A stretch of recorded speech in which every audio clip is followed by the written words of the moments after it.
এটা পৃথিবীর সব থেকে ভয়ঙ্কর মাদক হচ্ছে এটার মধ্যে দিয়ে দিস, এই পর্নোগ্রাফি। এর উপরে কোনো মাদক নেই।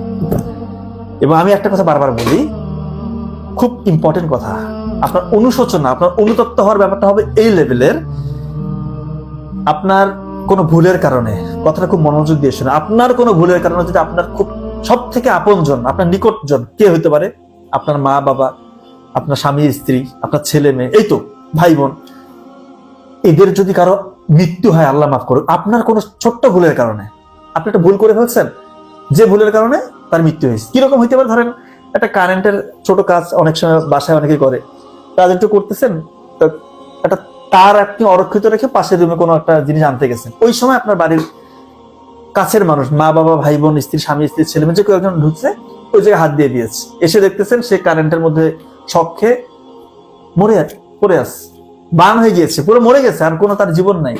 এই দৃশ্য দেখে আপনার ব্রেইনের অবস্থাটা ওই সময় কি হবে চিন্তা করেন।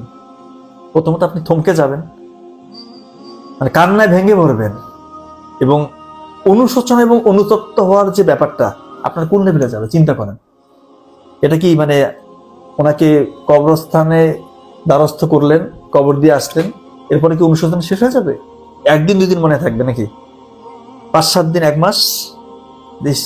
যদি এই ভুলটা না করতাম, যদি আমি তারটা অরক্ষিত না রাখতাম, আজকে হয়তো আমার মাটা, বাবাটা, আমার ছেলেটা, মেয়েটা বেঁচে যেত। এরকম মনে হবে না? এটা কি 1 মাস 2 মাস? মৃত্যুর আগ পর্যন্ত আপনার এই অনুশোচনা থাকবে। মৃত্যুর আগ পর্যন্ত আপনার এই খারাপ জিনিস দেখার পর, পর্নোগ্রাফি দেখার পর, মাস্টারবেশন করার পর অনুশোচনা, অনুতপ্ত হওয়ার ব্যাপারটা তার থেকেও বেশি হতে হবে। তাহলে আল্লাহ তাআলা আপনাকে সাহায্য করবে ইনশাআল্লাহ। আল্লাহ তাআলা আপনাকে ক্ষমা করবে।